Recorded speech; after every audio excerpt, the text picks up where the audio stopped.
Which is why, with a heavy heart, I must formally announce that I am...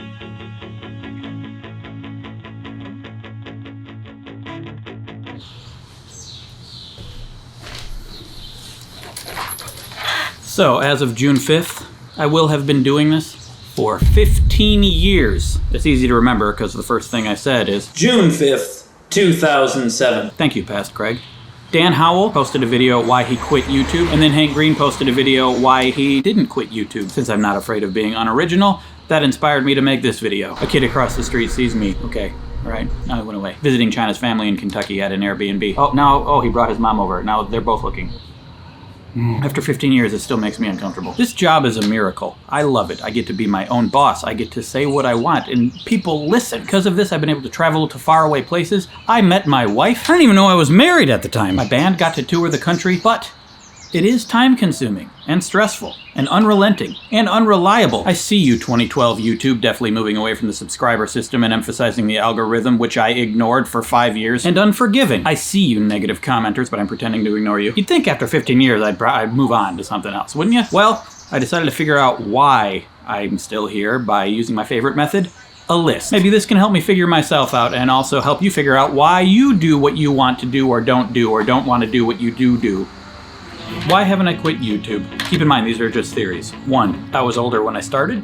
I was 27 years old on June 5th, 2007. I didn't get thrown into a super involved career until my late 20s. I had plenty of time to do stupid things and try to figure myself out, even though no one really can know themselves. But I think I had a pretty good idea. Better than I did as a teenager or as a little kid. I in no way am interested in hockey anymore. Sorry, Canadians, and my cousin Casey. Although I could do a why do people like hockey video at some point. Maybe I will get interested. Anyway, I also avoided broadcasting stupid mistakes young people make. I thank my lucky stars YouTube wasn't around when I was a kid. I'm not saying I would have tried Tide Pods, but Tide Sites 2020. 2, I treated it like a job from the get-go. Cars. I didn't just broadcast something ridiculous and go viral and then try to capitalize on it. I went into this knowing this was going to be a grind. The first 3 years, the first 100 videos, I had 32 subscribers. I was hoping this would lead to doing something like this for a living. I didn't know this would be the job, but I was ready for it to be, and I knew that jobs, even ones you love, can suck sometimes, like when cars keep driving by when you're trying to shoot a video. Why did I do this? Because 3, I love the craft itself. Not like a craft, but those are cool too. Many YouTubers are interested in something unrelated to video, like this channel all about aquariums and fish. Just like, I like fish, I'm gonna make videos, and then you learn the craft so that you can show the world fish. My fish is video itself. Editing, shooting, performing. Really didn't have any other interests I was willing to share. I liked editing video. Oh yeah, look at that cut. And that one. Oh damn. So I didn't really care about fame and fortune, although that would be nice, or even really what the content was. It was just content for content's sake. My mantra was dare to be pointless after all. Why did this help me not quit YouTube? Well, 4, I stay flexible. One of the things I fear is when someone asks me, what do you do? And I say, I make YouTube videos, and then they say, what about? That's really hard for me to answer. These days it's a little easier. I make videos about improving my life and being healthy and stuff, but even that's not quite accurate. But not being able to define my channel is a feature, not a bug. That's a bug. I can weather the ups and downs of the internet and YouTube and my own mental state because I'm not all in on one thing. If that one thing fails, moving on. I can just look for the nexus of things I'm interested in and things other people are interested in enough to sustain this thing. Maybe not rise it to superstardom, but I can still do it, and that's really all that matters. Which brings us to 5. I focus on what I want first. If you notice, I rarely ever ask the audience what I should do next. I also don't pay that much attention to audience retention or other analytics besides, just making sure people are watching. Selfish and arrogant? Maybe. But also, then I'm always just doing what I want. If I'm just gonna do what the audience wants, that's gonna lead to burnout because I'm gonna just be not doing what I want. Or it might mean I don't even know what I want, and then that's an even deeper problem. So basically, do what I want, rest of the world be damned, sort of. Nope, kid looking at me again. At the car. I think he heard me say that. Now he got in the car. And now his mom coming out. Okay.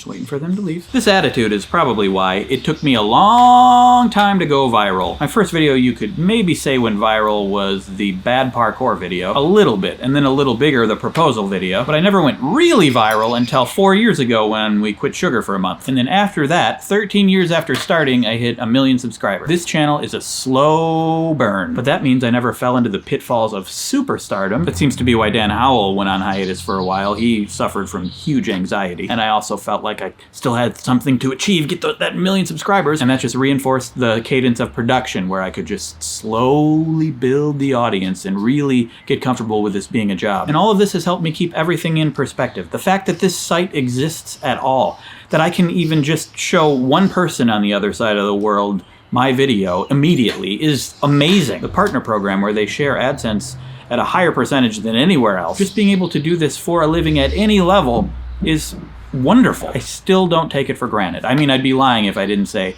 I take it for granted a little bit more than when I started. Stupid human nature. But my lack of early success has led to my continuing modest success. So if I'm not paying attention to the audience, the algorithm, going viral, what am I paying attention to? I make sure I have a purpose. Early on, that purpose was pointlessness, but really it was just having some kind of content so that I could make video, which I like doing. But I have several purpose metrics. 1, is it fun? 2, is it valuable? Do other people get some use out of it? Or do I get some use out of it? Does it challenge me? Do I learn something? Am I satisfying my drive to create more? And all of that has, I think, led me to what I make now, which is videos trying to improve myself and share it. So maybe that can help you improve yourself if you feel like you need to improve yourself. Things like quitting sugar, alcohol, doing exercise, getting better sleep, getting 10,000 steps a day, 20,000 steps a day. That's what I'm currently doing. I upped the ante because many of you in the comments were like, that's not enough. I see you negative commenters, but I'm pretending to ignore you. Yoga. Meditation. Speaking of meditation, segue, which is not what I'm using right now because that would hurt my 20,000 steps a day goal. I'm also not using a car which just drove by. Ugh. It's time to thank today's sponsor, 10% Happier. Some things I discovered when I did that meditation video. It works. It makes me feel better, helps me relax, helps me sleep, reduces stress, all that good stuff. But it's harder than you think to turn off the evil voices in your head telling you to throw eggs at cars that are passing by.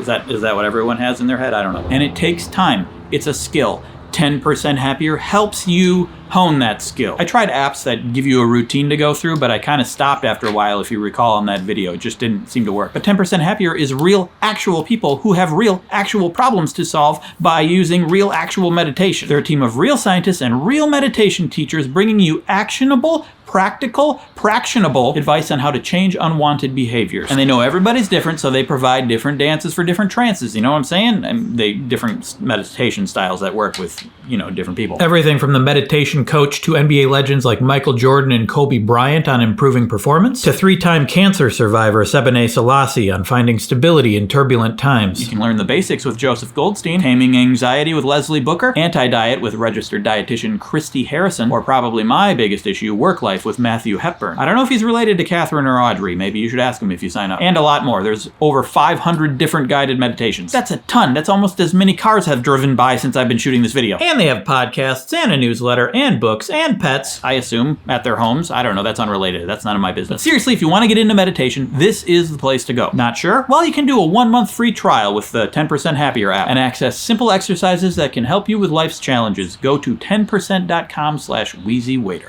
Now back to the list. Another thing that I do that helped me avoid quitting this godforsaken website?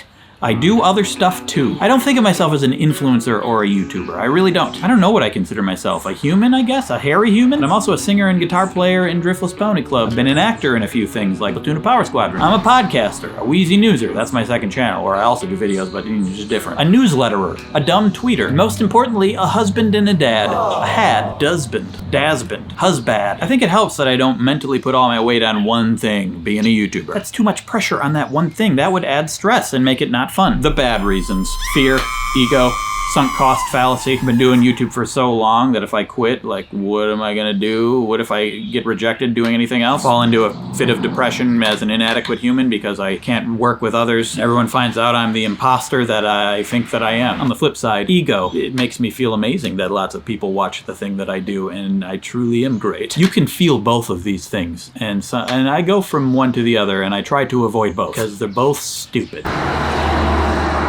Also, sunk cost fallacy. I've been doing this for so long, put so much work into this thing that it would be a shame to lose it all, even though if I don't like it, it shouldn't matter if I lose it all. So I always try to avoid that type of thinking when I'm thinking about what I'm gonna do next. But I'd be lying if I said those thoughts don't sometimes occur. I feel like I'm not done. It still feels like what I'm meant to do, even though I don't necessarily believe in something like that. I've been making dumb videos since I was a little kid, and it's just what I love, and I still love it, and I feel like I haven't done it all yet. There's more mountains to climb, worlds to conquer. I might want to do even longer form documentary stuff on YouTube, or make a movie. I definitely want to make a movie at some point. I have a big list of ideas of things I want to do. Occasionally I get the feeling that I've done everything I can, or someone out there has already done the thing I've done because there's millions of people uploading every day. What's the point? But then I remember I made a video 11 years ago called The Most Original Video on YouTube, in which I talk about how nothing is original. You could pick any point in history, and people thought, oh, what else is there to do? Or they thought, I don't have any more ideas. One of my oldest comments that I still get repeatedly to this day, running out of ideas, are you? I've heard that for 15 years of 1,800 and something videos. That's an example of why maybe you shouldn't listen to the audience too much. I do believe that nothing is 100% original, but I think there's always new ways of doing things, and if you are just being true to yourself, no one is exactly like you, so it will be authentic, and that's more valuable than new. Like, if you have a parent that loves you and they say, I love you, and you're like, heard that before. That's not how it works. So I guess that's my ultimate point. I just feel like, as I said in my very first video, I'm not done! Okay. I'm not done! Okay. So that's it. Oh, one more announcement. Which is why, with a heavy heart, I must formally announce that I am quite excited to continue making videos. Why with a heavy heart? I don't know, because it's so full of love. Thank you for watching. In my previous video, China and I talked about how parenting changed us. YouTube thinks you'll like that video. You can subscribe there, and you can support me on Patreon if you'd like. And now for the 1,800 and somethingth time,